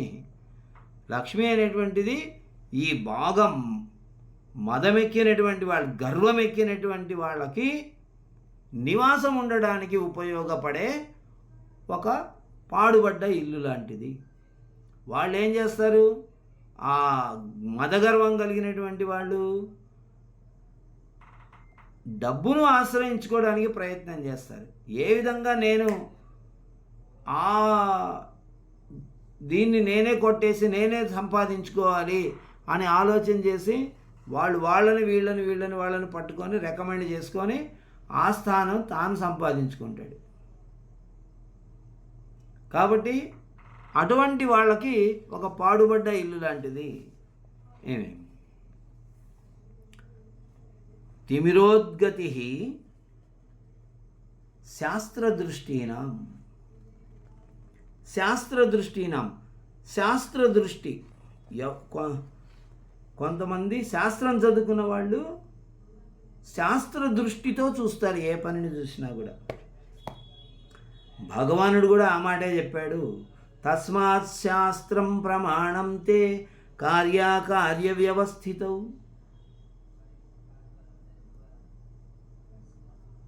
శాస్త్రం అనేది ప్రమాణం నాయన అర్జున, కార్య అకార్య వ్యవస్థితం. ఈ పని చేయాలా చేయకూడదా అనేటువంటి భావన నీలో కలిగిన సమయంలో శాస్త్రం అనేది ప్రమాణం. శాస్త్రం అనేది చదివి శాస్త్రం చేయమని చెప్తే చెయ్యి, శాస్త్రం ఈ పని చేయకూడదు అని చెప్తే చేయొద్దు. నీకు తెలియకపోతే శాస్త్రం తెలిసిన వాళ్ళనైనా అడుగు. శాస్త్రాన్ని ప్రమాణం చేసుకొని పనులు చేయాలి అని భగవానుడు చెప్పినట్టు శాస్త్ర దృష్టి ఎవరికైతే ఉంటుందో ఆ దృష్టిని పోగొట్టేటువంటి తిమిరోద్గతి, ఒక చీకటి సమూహము ఈ లక్ష్మీదేవి. అంటే బాగా స్పష్టంగా కనిపిస్తున్నటువంటి వాడికి కనపడకుండా పోయింది అనే పరిస్థితి ఎప్పుడు వస్తుందండి? చీకటి పడ్డప్పుడు. ఆ చీకటి ఎప్పుడు పడుతుంది అని అంటే కంటి లోపల ఉన్నటువంటి ఈ రెటినా అనేది ఏదైతే ఉందో అది మసకకు గురి అయినప్పుడు, అంటే లోపల మనకి ఈ క్యాట్రాక్ట్ అని అంటుంటారు చూసారా, అది దోషానికి గురైనప్పుడు ఆ క్యాట్రాక్ట్ అనేది పెరిగి పెరిగి పెరిగి ఆపరేషన్ చేసి దాన్ని తీసేసి ఏదో లెన్స్ అనేటివి వేస్తారు. అది కంటిలో పెరుగుతూ ఉన్న కొద్దీ మనకు చూపు అనేది మందగిస్తూ ఉంటుంది. దాన్నే తిమిరోద్గతి అంటున్నాడు ఇక్కడ. తిమిరం చీకటి అనేది, రాత్రి అయితే చీకటి అనేది రావడం కాదు, కంటిలోనే చీకటి ఏర్పడుతుంది. అలా శాస్త్ర దృష్టినం, ఎవరికైతే శాస్త్రం అనేటువంటి దృష్టి కలదో, కనుచూపు కలదో, దృష్టి అంటే కనుచూపే కదండి, శాస్త్రము అనే కనుచూపు ఎవరికైతే ఉందో వాళ్ళకి ఈ లక్ష్మీదేవి ఏమవుతుందని అంటే ఒక తిమిరోద్గతి, వాళ్ళకు ఒక చీకటి సమూహంలాగా వచ్చి అడ్డుపడుతుంది. అంటే వాళ్ళు శాస్త్రం చదివినప్పటికీ కూడా వాళ్ళు శాస్త్ర దృష్టితో ధన సంపాదన చేయలేరు న్యాయ పద్ధతిలో. వాళ్ళకి ఈ తిమిరం అనేది వచ్చి పడడం వల్ల వాళ్ళు ఏదో మార్గంలో ధన సంపాదన చేస్తూ ఉంటారు. కాబట్టి చదువుకున్న వాడికి తృష్ణ ఎక్కువ ఉంటుంది. ఇంకా చెప్పాలంటే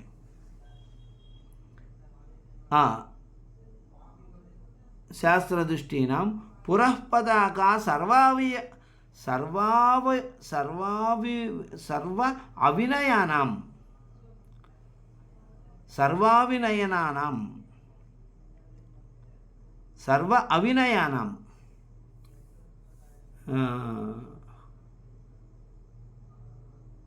పురఃపతాక, ఎగురవేసినటువంటి జెండా సర్వ అవినయానం, అన్ని అవినయాలకు. వినయము అంటే ఏమిటో మనకు తెలుసు, అవినయం అంటే ఏంటో కూడా ఏమిటో మనకు తెలుసు. వినయం అంటే ఏ సందర్భంలో ఒక వ్యక్తి ఎలా ప్రవర్తించాలో అలా ప్రవర్తించడం వినయం. అవినయం అంటే ఒక వ్యక్తి ఒక సందర్భంలో ఎలా ప్రవర్తించకూడదో అలా ప్రవర్తించడం అవినయం. కాబట్టి సర్వ అవినయానం, అన్ని రకాలైనటువంటి అవినయాలకు పురఃపతాక, ఎత్తబడినటువంటి జెండా ఈ లక్ష్మీదేవి. ఒక వ్యక్తి అబద్ధము ఆడటం, అనేది చేయకూడదు. బాగా చదువుకున్నవాడు వీడు, వినయం గలవాడు, ఎప్పుడూ అబద్ధం ఆడలేదు. కానీ ఒక చిన్న అబద్ధం ఆడితే ఇతనికి మళ్ళా ఇంత డబ్బు వస్తుంది, ఒక 1000 రూపాయలు వస్తుంది అని అంటే, ఓ చిన్న అబద్ధమేగా ఆడదాం, 1000 రూపాయలు వస్తాయి కదా అని చెప్పేసి అబద్ధం ఆడేస్తాడు.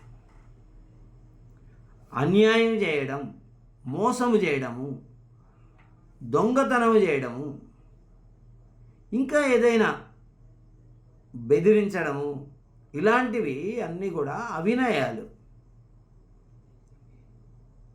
ఈ అవినయాలకి చట్టాన్ని మీరడం, రాజ్యాంగాన్ని మీరడం, ఇలాంటివన్నీ అవినయాలు. ఈ అవినయాలకి లక్ష్మీదేవి జెండా లాంటిదన్నమాట. ముందు జెండా కనిపిస్తుంది మనకి. ఎవరైనా వస్తుంటే వాళ్ళ యొక్క వాహనం పైభాగంలో జెండా ఎగరవేస్తారు, రథం యొక్క పైభాగంలో జెండా ఎగరవేస్తారు. దూరం నుంచి ఆ జెండా కనిపించగానే అది మనకు శత్రువులా మిత్రులా ఎవరైనటువంటిది ఆ జెండాను బట్టి చెప్పేసుకోవచ్చు, మనం గుర్తు చేసుకుంటాం.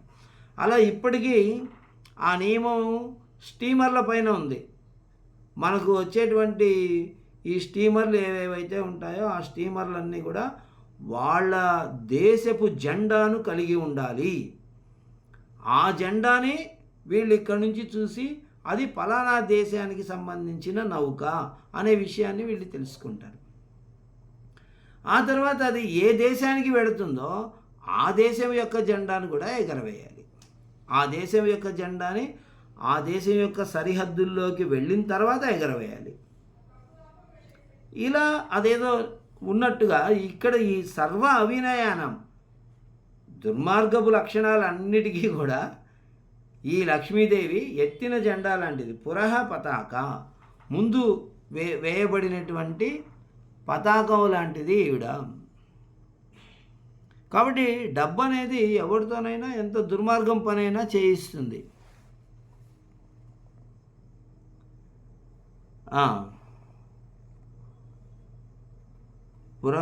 ఉత్పత్తి నిమ్నగా క్రోధావేగ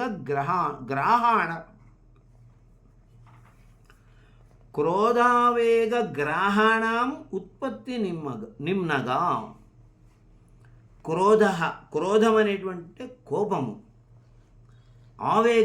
ఆవేగం అంటే భావోద్వేగము. అది ఆనందం కావచ్చు, దుఃఖం కావచ్చు, కోపం కావచ్చు. పట్టరానటువంటి భావమును ప్రకటించడాన్ని భావోద్వేగం అంట. పట్టరాని దుఃఖాన్ని ప్రకటించడం, పట్టరాని ఆనందాన్ని ప్రకటించడం భావోద్వేగం. ఇలా కోపము, భావోద్వేగము లాంటి గ్రాహాణం, ముసళ్లకు, అవే ముసలి. కోపము అనేటువంటిది ఒక ముసలిలాగా పట్టుకుంటుంది మనిషిని, వదలదది. కోపం లేకుండా చాలా ప్రశాంతంగా పలకరించాలి, అందరినీ స్నేహభావంతో చూసుకోవాలి ఎప్పుడు అనుకుంటాం. కానీ ఏదైనా ఒక విరుద్ధమైనటువంటిది ఎదురైనప్పుడు ఆ కోపాన్ని ఆపుకోలేరు. ముఖ్యంగా ఆపుకోలేక ఏదో ఒకటి, ఏమండి మీరు ఇలా చేస్తారు, మీరు అలా చేస్తారు, మీరు ఇట్లా చేస్తేనే ఇలా అని అనేస్తారు. ఉత్తమే క్షణకోపః స్యాత్. ఉత్తముడైనటువంటి వాడైతే వాడిలో క్షణకాలమే కోపం కలుగుతుందట. ఏదైనా విరుద్ధమైనటువంటి దాన్ని అతను ఎదుర్కొన్నప్పుడు కలిగేటువంటి కోపం క్షణకాలం కోపం కలుగుతుంది. ఆ తర్వాత మళ్ళీ మామూలు అయిపోతుంది. పాపిష్టే మరణాంతకం. అది పాపిష్టి వాడికి కోపం కలిగిందంటే వాడు చచ్చేంత వరకు కోపిష్టి వాడిగానే ఉంటాడు. అలా ఈ లక్ష్మీదేవి అనేటువంటిది ఏం చేస్తుందంటే, ఈ లక్ష్మీ సంపద అనేటువంటిది మనిషికి కోపాన్ని కలుగజేస్తుంది, భావోద్వేగాలను కలుగజేస్తుంది. అవి ముసళ్ళలాగా పట్టుకుంటాయి. ముసళ్ళు అనేటివి ఎక్కడ ఉంటాయి? నదిలో ఉంటాయి. కాబట్టి ఈ ఉత్పత్తి నిమ్నగా అలాంటి ముసళ్లకు ఉత్పత్తి, మా ముసళ్లను పుట్టించేటువంటి నిమ్నగా నది ఈ లక్ష్మీదేవి. ఐశ్వర్యం అనేది, సంపద అనేది ఎవరయ్యా అంటే, సంపద అనేది కోపము, భావోద్వేగము అనే ముసళ్లను సృష్టించేటువంటి నది. నిమ్నగా, నిమ్నం ప్రతి గచ్చతి ఇది నిమ్నగా, లోతట్టు ప్రాంతానికి ప్రవహించునది అని అర్థం. లోతట్టు ప్రాంతానికంటే తూర్పు లోతట్టు ప్రాంతం. కాబట్టి మన దేశంలో ఉన్న నదులన్నీ కూడా తూర్పుకు ప్రవహించి తూర్పున ఉన్నటువంటి బంగాళాఖాతంలో కలుస్తుంటాయి. దాన్ని అందుకనే నిమ్నగా, నీరు పల్లమెరుగు, పల్లం వైపు ప్రవహించునది అని అర్థం. నిమ్నగా అంటే నది అని అర్థం. కాబట్టి ముసళ్ళన్నీ ఎక్కడ పుడతాయి? నదిలో పుడతాయి. ఇలాంటి భావజాలం అనేది డబ్బు గురించి ఆలోచన చేసినప్పుడు కలుగుతుంది. డబ్బు తను అనుకున్న సమయానికి అనుకున్నంత డబ్బు రాలేదు అంటే మనిషికి కోపం వచ్చేస్తుంది. లేదు, వచ్చినటువంటి డబ్బు చేజారిపోయింది అని అంటే మనిషికి కోపం వచ్చేస్తుంది, దుఃఖం వచ్చేస్తుంది, దాన్ని తట్టుకోలేకపోతాడు. ఇలాంటి ఒత్తిడి అనేది డబ్బు చేతిలోకి రావాలి, రేపు ఫలానా వాడికి కట్టాలి, ఇంకా రాలేదు, ఒత్తిడి పెరుగుతుంటుంది. ఒత్తిడి ఒత్తిడి ఒత్తిడి. ఆ ఒత్తిడి వల్ల ఆ భార్య బిడ్డలతో సరిగా మాట్లాడలేడు, తాను చేస్తున్నటువంటి పనిని సరిగా చేయలేడు, చిరాకు పడుతూ ఉంటాడు. మనిషి తన యొక్క అసహనాన్ని అందరి మీద ప్రయోగిస్తూ ఉంటాడు. ఇది దేనివల్ల జరుగుతుంది? అనుకున్న సమయానికి అనుకున్న డబ్బు చేతికి రాకపోవడం వల్ల జరుగుతుంది. ఇది ఒక ముసలిలాగా పట్టుకొని మనిషిని దెబ్బతీస్తుంది, ఆరోగ్యాన్ని చెడగొడుతుంది. అదే ఇక్కడ చెప్తున్నాడు, ఉత్పత్తి నిమ్నగా క్రోధ ఆవేగ, క్రోధము మరియు భావోద్వేగము అనేటువంటి గ్రహాణం మకరాణం, ఆపానభూమి విషయమధూనాం, ఆపానభూమి విషయమధూనాం అంటే బాగుండేది. ఆపానభూమి అనుకోండి పూర్తిగా, ఆపానభూమిర్ విషయమధూనాం, ఆపానభూమి విసర్గ పెట్టేద్దాం. విషయమధూనాం, విషయములు ఇంద్రియాలకు సంబంధించిన విషయములు.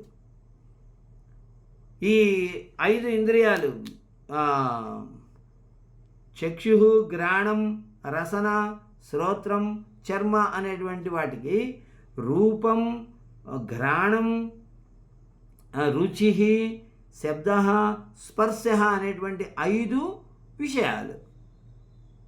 ఆ విషయాలని అనుభవిస్తూ ఉండటం అనేటువంటిది ఇంద్రియాలు చేసేటువంటి పని. ఆ ఇంద్రియాలు వాటికి లొంగిపోతాయి. చెవులు ఎప్పుడు మంచి సంగీతం వింటుండాలని, ముక్కు ఎప్పుడు మంచి సువాసనని, పరిమళాలని పీలుస్తూ ఉండాలని, నోరెప్పుడు రుచికరమైనటువంటి తనకిష్టమైన వస్తువులని తింటూ ఉండాలని, శరీరం ఎప్పుడు మంచి సుఖమైనటువంటి స్పర్శ, ఎండాకాలం వేడి స్పర్శ, ఎండాకాలం చల్లటి స్పర్శ, చలికాలం వేడి స్పర్శ కలిగి ఉండాలని, ఇలాంటి వాటికి లొంగిపోతాయి అవి. అలాంటి విషయాలు అనేటువంటి వాటిని అనుభవించేటువంటి విషయ మధునాం, విషయములు అనే మధువులు, మద్యపానం. ఆ విషయములు అనేటువంటి మద్యం ఎక్కడ తాగుతారండి? మద్యము ఇంట్లో తాగరు. ఇంట్లో మద్యపానం చేసేటువంటి అలవాటు ఉన్నవాళ్ళు ఈ మద్యపానం చేసేదానికి ప్రత్యేకమైనటువంటి బార్ అండ్ రెస్టారెంట్, పబ్బు ఇలాంటివేవో ఉంటాయి కదా, అక్కడికి వెళ్ళి కూర్చొని అక్కడే తాగుతారు. అక్కడ తాగి తాగి తాగి ఆ తర్వాత ఎప్పుడో ఇంటికి వస్తారు. కాబట్టి ఆపాన భూమి అంటే మద్యపానము సేవించే ప్రదేశము అని అర్థం. మద్యపానము సేవించే ప్రదేశం ఎవరండి అంటే ఐశ్వర్యము, సంపద. విషయాలు అనేటువంటి మధువులను గ్రోలే ఆపాన భూమి, సేవించే ప్రదేశము. చూడండి, ఈ మద్యపానం చేయటము, దురలవాట్లకు లోనవ్వటము, గుర్రాల పైన పందాలు పెట్టడము, క్రికెట్ పైన బెట్టింగులు చేయటము, కోడి పందాలు పైన బెట్టింగులు చేయటము, ఇలాంటివన్నీ కూడా బాగా కోటీశ్వరులైనటువంటి వాళ్ళు, దండిగా డబ్బు గల వాళ్ళే చేసేటువంటి పనులు. అంటే పేదవాడు మద్యపానం చేయడానంటే పేదవాడు కూడా చేస్తాడు అనుకోండి, అది వేరు విషయం. కానీ ఈ ఐశ్వర్యవంతులు ఏంటంటే పేదవాడు పనికి వెళ్ళొచ్చి అక్కడ పని దగ్గర డబ్బులు ఇస్తే సాయంకాలానికి ఒళ్ళు నొప్పులు తట్టుకోలేక తాగుతున్నానని చెప్తాడు. కానీ ఐశ్వర్యవంతుడు అలా కాదు, విలాసం కోసం తాగుతాడు. అక్కడ నుంచి తెప్పించుకున్నది, ఇక్కడ నుంచి తెప్పించుకున్నది చాలా ఖరీదైనటువంటివి, ఇలాంటివన్నీ తాగడం, దానికోసం ఒక ప్రత్యేకమైనటువంటి మందిరాలను ఏర్పాటు చేసుకోవడం, క్లబ్బులు, పబ్బులు, బార్లు, ఇలాంటివన్నీ పిచ్చి కూర్చుంటే పార్టీ, నిలబడితే పార్టీ, నిలబడితే నిలబడ్డందుకు పార్టీ, కూర్చుంటే కూర్చున్నందుకు పార్టీ, ఈరోజు సోమవారం కాబట్టి పార్టీ, రేపు మంగళవారం కాబట్టి పార్టీ, ఇలా ఏదో ఒక నిమిత్తం పెట్టుకొని పార్టీలు అనేటువంటి పేరుతో స్నేహితులందరూ కలిసి ఓ చోట కూర్చొని ఇలా దిక్కుమాలిన పనులు చేస్తారు. ఐశ్వర్య మదము ఉన్నటువంటి వాళ్ళే చేస్తారు ఇలాంటి పనులు ఎక్కువగా, ఏమండి? కాబట్టి వాళ్ళకి ఆపాన భూమి, అలాంటి పనులు చేసుకునేటువంటి స్థలము ఈ సంపద. అంటే సంపదలో ఉన్నవాడు అలాంటి పనులు చేస్తాడు, అలాంటి పనులు చెయ్యాలనే ఆలోచన కలుగుతుంది వాడికి. అలాంటి పనులు ఇతరులు చేస్తూ ఉంటారు, ఇతర సంపదలు కలిగినటువంటి వాడు. ఎవరైనా ఇంత సంపద ఉండి నీకు అది చేయలేవు, ఇది చేయలేవు, ఎందుకురా నీకు ఇది అంటారు. వాళ్ళు లాగుతాడు పట్టుకొని. ఇలా వీళ్ళు